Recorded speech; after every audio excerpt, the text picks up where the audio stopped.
of college football. We are only 2 days away from the very first game kicking off. It's going to be Miami and Florida State, and also a game no one's talking about that can also be very interesting.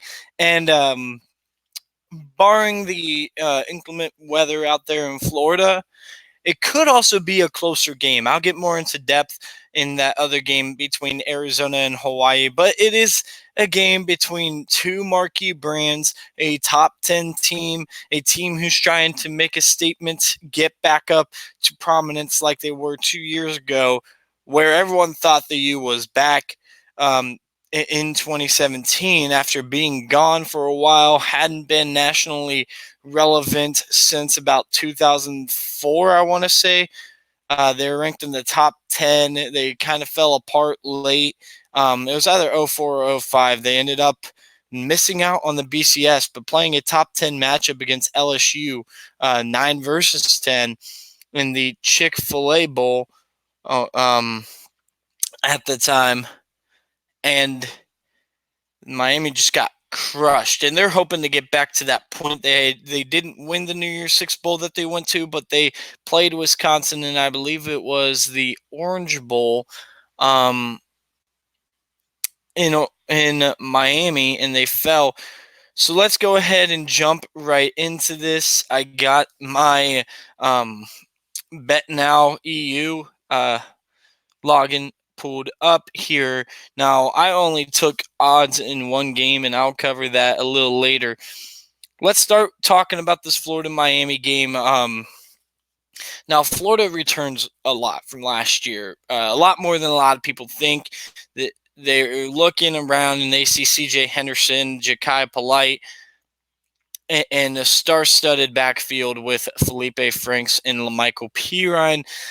Both of those guys can run for, or sorry, Perine and Franks is a very good combination because Perine can run for days on defenses that are very, very talented. He's done it in the past. And then on the other side, Felipe Franks has just gotten better and better as he's getting a lot better, which is a very good Felipe redshirt junior. He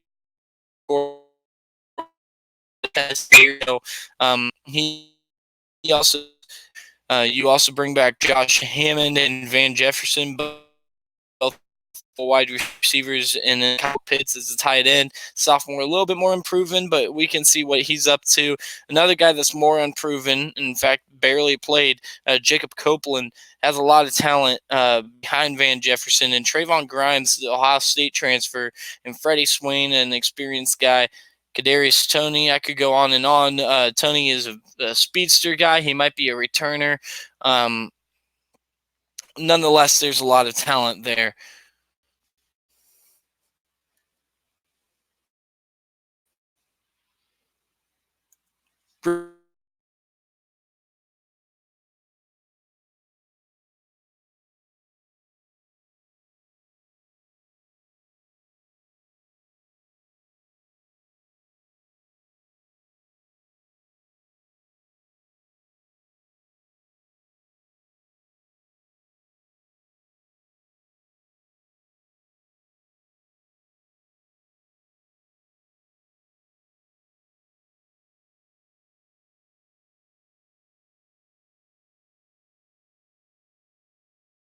All right, had to deal with the situation, but I'm back. And as you can see, I got a lot of respect for Felipe Franks. He's going to be on the screen for you guys. And also, let's keep in mind that there's more talent than just C.J. Henderson and Jabari Zuniga on the defensive side of the ball. You also got guys like Jawan Taylor, very experienced safety, one of the better safeties in the SEC. I really like him. He's overshadowed a little bit by Grant Delpit at the position, and the fact that he has C.J. Henderson in his defensive backfield. Donovan Steiner is also a very solid player. And you also got Trey Dean at linebacker. Sophomore, he really came on big last year, and I expect him to step up. So there's a lot of talent here. There's some depth issues. They don't have too many defensive backs to work with. That's a problem that they're going to have to go with. Sorry, had to clear my throat. But that's a problem that they're going to have to deal with in the entire season. With that being said, though, I don't know if we have that big of an issue when. Gosh, I keep losing my train of thought. All right. I don't know if that's going to be that big of an issue in this particular matchup. Now we're going to talk about the Miami Hurricanes depth in just a second. But the thing I also like about Florida is how Dan Mullen has come from Mississippi State, and they're not traditionally winning a whole lot. I heard this argument on Uncle Lou's channel. Check out Uncle Lou. A lot of respect towards him, but he was saying this when I called in that Dan Mullen hasn't won anything, and you can't really pin that on the West because Mississippi State's won the West before. Well, Mississippi State won it, and I believe it was like 2000 maybe, when the West wasn't really that good. Alabama wasn't Alabama. LSU was at the beginning stages of Nick Saban. They weren't really all that good. Ole Miss was probably the biggest challenger with Eli Manning, and they still weren't that challenge or that much of a challenge at the time. When Mississippi State was competing for SEC West championships, it's just a fact that the SEC West wasn't that good. Texas A&M wasn't even in there. Arkansas was also a decent program, nothing special. In Auburn, this was before Cadillac Williams came onto campus, and Jason Campbell was about young. I can't remember exactly when that was. But with that being said, so it's not comparable to today's SEC West, and competing at a school like Mississippi State, which doesn't have the resources that Alabama, Auburn, Texas A&M, LSU have. And it's just not the same thing. Now, Florida has just as good of resources as anyone in the SEC East. That's the difference, and that's why you can believe that Dan Mullen's going to go ahead and do it. And he's also developed quarterbacks. He's had quarterbacks work at the college level. He got up to number one with Mississippi State and Dak Prescott. He almost upset number one Alabama at home with Nick Fitzgerald and had a very successful season that was kind of ruined due to a Nick Fitzgerald gruesome injury in the Egg Bowl against Ole Miss. And he also had work with Tim Tebow and Chris Leak and two championship teams down in Florida before he became head coach. So Dan Mullen knows what he's doing when it comes to quarterbacks. And the thing that also a good point that Mark Rogers, again, check out Mark Rogers TV, college football, voice of college football, and definitely check him out. But the thing that they pointed out, or that he pointed out, was Dan Mullen also changes the system and will adjust to the strengths of the quarterback. What he's running with Felipe Franks is different than anything he's ran before that. What he ran with Nick Fitzgerald was a little closer to Tebow, but was also a little bit different because Tebow could throw the ball a little bit better than Nick Fitzgerald. And then what you had with Dak Prescott was a different skill set than any quarterback that he's had, including Felipe Franks. Felipe Franks is probably the most similar, but frankly, when he was at Mississippi State, his most successful time was when he had Dak Prescott and he went to a New Year's Six Bowl with Dak. And Felipe Franks is the most similar in that the offense is going to look more similar to that Mississippi State team, I believe that was 2015, than that Mississippi State team in 2017, or even a Florida team in 08. It's just not going to be the same thing. Now, part of that has credit in 08 and 06 has to do with Urban Meyer. Urban Meyer has made a lot of guys work that most systems wouldn't work. JT Barrett was a very average quarterback that was very above average in his leadership, and Urban Meyer saw that he was above average in terms of his grit, toughness, and willingness to go out there and make plays, make throws that he sometimes shouldn't. And you know what? Even average quarterbacks can have spectacular games, such as JT Barrett. And even though he had an average skill set, he was a great, all-time great quarterback because of Urban Meyer letting JT take advantage of his strengths and try to mask the weaknesses. And the weaknesses were exposed against Iowa and Oklahoma, don't get me wrong, but against teams like Penn State, Michigan, even against Michigan, it was exposed in 2017, but I'm talking about 2016, but I'm talking about 2015. He exposed Michigan in Ann Arbor. You also can talk about a guy like Braxton Miller, who really couldn't. He had a big arm, but he really couldn't throw after his shoulder injury. So, yeah, there's my breakdown of Dan Mullen, Miami, when we get back.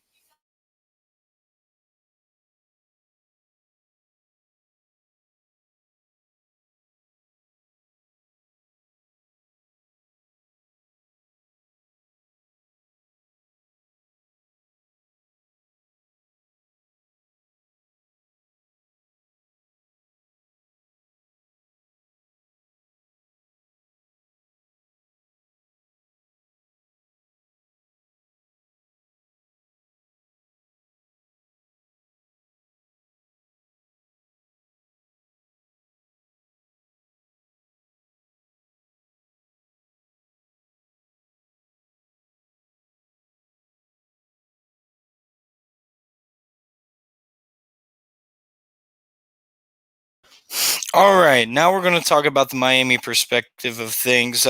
Here coming in is Manny Diaz, first-year head coach. Of course, he's just decided to start Jarren Williams. We're not quite sure if it's going to be N'Kosi Perry or Tate Martell who steps in if something goes wrong with Jarren Williams, or if Jarren Williams, God forbid, gets hurt. But there are a couple targets that he's got out here. A slot receiver in Jeff Thomas, which is going to be very fun to see. I don't know how this transition is going to go, but KJ Osborne from Buffalo, a graduate transfer, he's coming in as well. Brevin Jordan at tight end comes back. He kind of had a little bit of a breakout year. Michael Irvin Jr., we expected to be up there. But DJ Dallas, a guy who averaged somewhere in between 6 to 7 yards per carry a year ago. As a second guy, he's getting the primary look, and this defense is just tremendous. Talent everywhere. Al Blades Jr. in the secondary at cornerback. Trajan Bandy, of course, at the other cornerback. A little bit of questions at safety. Amari Carter's a very talented guy. Gervin Hall as well, but kind of unproven a little bit. He's still very good. Michael Pinkney, Shaquille Quarterman, which is their star guy in the linebacking core, and Romeo Finley are all three very solid linebackers, maybe the best core on this team. Pat Bethel is also very solid. Jonathan Ford is very good. I don't really need to run through this defense. This defense is tremendous. I just name a bunch of names. The offense has some questions. The O-line is decent. I didn't really talk about the Florida O-line, but they're good. They're just not as good as the top part of basically everywhere else. The offensive line is probably not as good as Florida's, and the receivers are not as good as Florida's. DJ Dallas and Lamichael Pirine, I will say, is very comparable. But at the end of the day, Felipe Franks has 2 years of experience under his belt, and how pathetic that freshman year was, that redshirt freshman year was for Felipe Franks. It was crucial into developing him and making him the player he was a year ago and also today. So, well, now I'm talking about now. So that's the difference here. Jarren Williams, Tate Martell, N'Kosi Perry, doesn't matter who you throw in there, they're not going to be as good as Felipe Franks. That might be the crucial difference. Now we're going to the new quarterback, new coach thing that is pushed to the media because, of course, everyone knows about that. Doesn't mean that Miami's got no. That is a factor. We don't know how Manny Diaz is going to deal with this. Now, I wouldn't put any money on this game just because of the unknowns with Miami, and I could very wrong. I was very wrong opener last year, thinking that Miami was going to win against LSU, and LSU blew them out of the water. So I'm glad I didn't put money on this. But this is an avoid type game for me, and I would avoid for if I were you guys because there's just so much unknown about Miami. Also, the weather's going to be crazy. So go one of 4 ways. I mean, it could go all over the place in terms of the outcome. Now, the over-under right now is set at game. If the weather is going to be very hold off on placing anything tonight, hold off until the morning where the forecast is going to be a little more clear of what's going on in Orlando. But if the weather is going to be very, very bad, this could be a very low-scoring game because both defenses are really good. I don't know if Felipe Franks will be able to sling the ball the same way he did towards the end of last season. It will be a La'Mical Perine show, and they could be held if Florida doesn't score 20 points or less, so really 3 touchdowns or less, this game could end up as the under very easily. Now, if Florida scores 21 points at most, then you're going to have Miami. It sounds weird, and I never want to write off the team. I have high doubts that Miami is going to be able to score 20 points. And I just do. And if it's at 47 and Florida can get 21 points, I don't see how it's going to get over. Now, I would not place anything yet. Again, I would wait till the forecast comes out. But if I were to bet anything on this entire day, and we'll talk about Miami, Arizona, and Hawaii in just a second. But if we're going to place a bet on anything on this week's Saturday, and a lot of people are placing bets on this Florida-Miami game, I'd avoid just because of the unknowns. But I would place it on the over-under, and I would select the under if the weather's going to be as bad as they're saying that it might be. If it's going to be a disaster and they can't get anything going offensively, both teams don't have necessarily elite offenses. Florida's offense is going to be very good. I bet Miami's is going to be average, but we don't really know that. So I'm going to avoid for now, but I'd take the under there. I also am kind of liking, and I'm changing my score prediction because of this news of the weather. I'm liking Florida to cover the spread. They are favored by 7.5, and I got 28-10 right now. I had it at 34-13. I think Florida's going to get a bunch of big plays on defense because I don't know how Jarren Williams is going to hold up in the weather against that defense. So I think Florida's defense is going to set up Florida very well. La'Mical Perine will get a handful of touchdowns. His yards won't pop out at you. He's probably going to have under 100 yards, but he's not going to do too terrible, probably 4 or 5 yards carry. Anything under 4 flat would be a little bit surprising to me for La'Mical Perine, and I think Florida's going to be able to score, and Miami's going to have trouble getting the ball in the end zone. They do have a good quarterback. They do have a good kicker in Bubba Baxa, so that's something that if this game comes down to it, which kicker would you take? I mean, both kickers aren't that bad, so right now I would take Florida in the 7.5, but that's also me liking Florida a lot more than a lot of people do. But I am not going to touch this spread, and I probably won't come game day. Solely because of the unknowns. As I've said, the weather also could make this game a lot closer. The worse the weather is, the better of a chance Miami has, just because that's the less points that Florida's going to score, and the less points Florida's going to score, the better. The lowest scoring the game is, the better for the Miami Hurricanes. 7.5 is not a very good number for me. Now, the money line, I actually think that if you're one of those people that think that this weather is going to have a serious impact and it's going to be a close game and low scoring and defensive, Miami could get that, and that would be a very good pick for the money line. They're at plus 250, which means if you put in one on Miami straight up, if they win the game, you will win $250. Now, versus if you select Florida, Florida's minus 300, which means you would have to pay 300 to win 100, which definitely don't do because of the unknowns of Miami, because Florida has been inconsistent in the past. We don't want to make that risk. Definitely don't select Florida on the money line, but Miami on the money line might be a good pick. Put $10 in, you get $25. It's not like you have to go with the 100. It's just an example. It's just mathematics. And if you're not familiar with the betting, I will go ahead and give you an example here. I've placed one bet here on the Georgia Bulldogs. I went ahead and put $22. Why did I put $22? That's such a weird amount. Well, Georgia was favored by 21, and I feel like Georgia's going to win by more than 21. I feel they're playing on the road at Vanderbilt, but Vanderbilt's not really a hostile environment, and I expect Georgia to go ahead and win. Now, both of these teams are minus 110 is what it says next to the minus 21, Florida plus 21 for Vanderbilt, whatever you select. And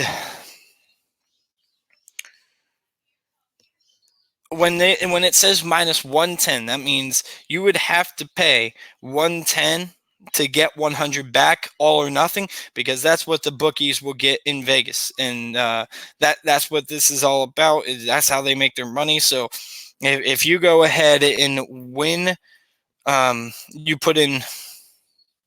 So if you put in $110, you'll get 100 back, and the bookkeepers get to keep 100 or $10 of that 100 that you put 110 that you put in, and you'll gain 100, and you'll also have your own money that you already put in there. So so I did the math just real quick, and I was like, well, can I win $20 even here? As a matter of fact, I can if I put 22. So I'm doing this for fun. I'm not going to try to gamble a lot of money away. I only put $50 in. A promo code gave me 75. So I'm just trying to have fun with it. So me betting this is if I win, then I'll just get my balance up. So that 22 I took away, it would be 22 plus 20, which is 42.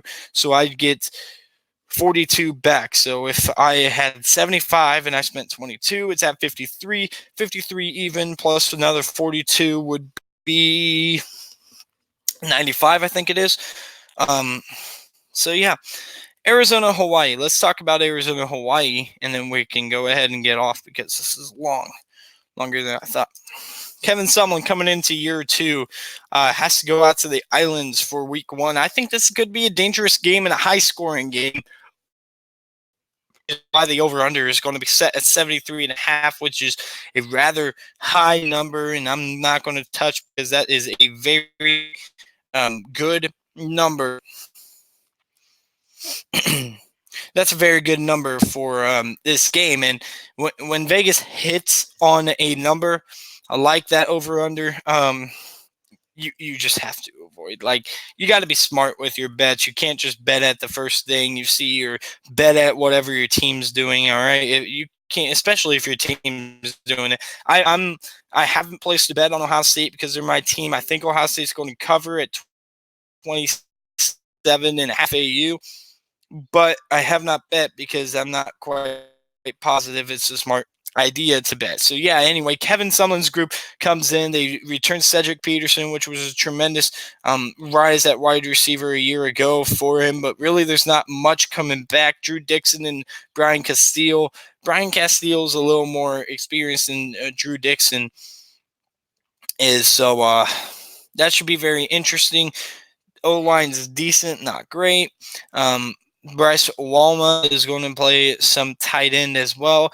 I am very, very pumped about J.J. Taylor. And the running backs in the Pac 12 are kind of underrated at this point. You got Salvin Ahmed up at Washington, who's not really talked about because he was in the shadows of Myles Gaskin a year ago.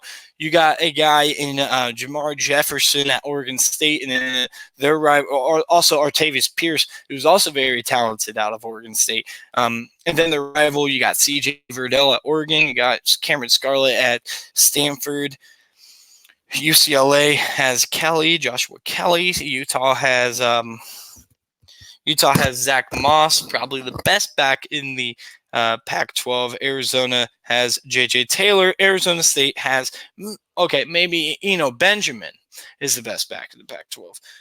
Regardless, though, I don't think this defense is all that good. Jace Whitaker comes back. He's maybe one of the more experienced guys on this defense. Not too much in terms of talent, though, on that side of the ball for Arizona. It's going to be tough for them to stop Hawaii.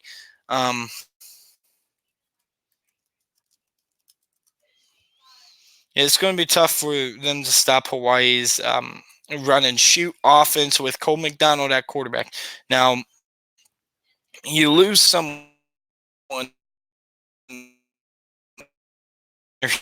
Lose a little bit of a step with the transfer in Cedric the second, and then JoJo Ward, another transfer coming in. Two guys that can make an impact right off the bat.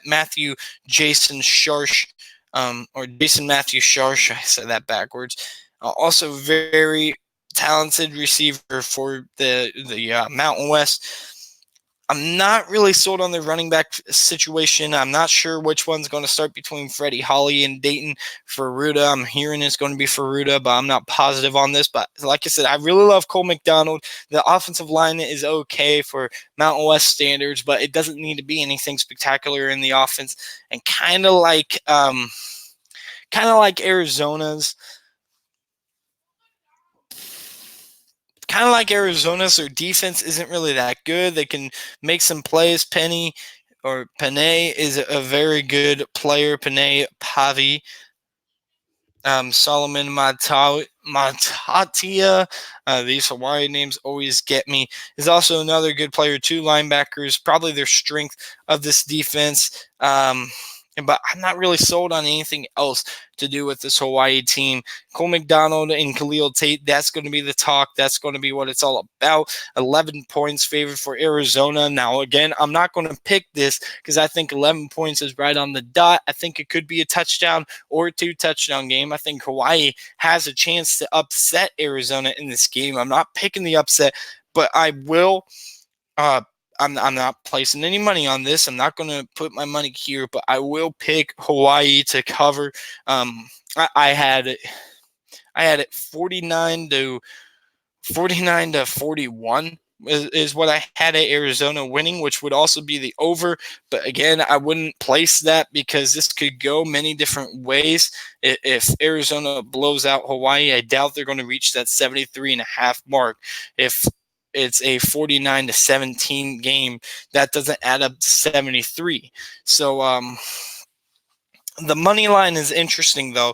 I like Hawaii in the money line a little bit if you want to place a bet on the money line, because I said that Hawaii has a chance. It's plus 330. I wouldn't touch the money line in this game, but if you had to pick a money line, it would be Hawaii. I wouldn't pick Arizona as you. Again, this is more than what Florida had. They have minus 300 Florida, and Arizona in the money line has minus 410, which means that if you pay 100, if you pay 410, you win 100.